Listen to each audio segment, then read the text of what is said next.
My Spoken English 2.3, Unit 4. Speak the English the world understands. The digraph EA.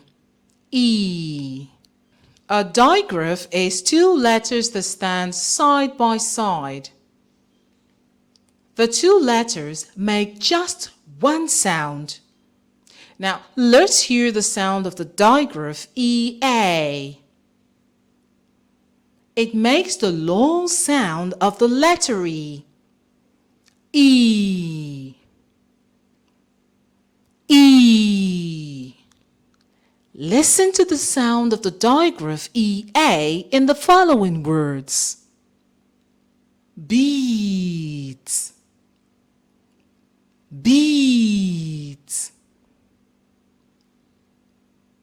Seeds. Seeds. Heat. Heat. Dream.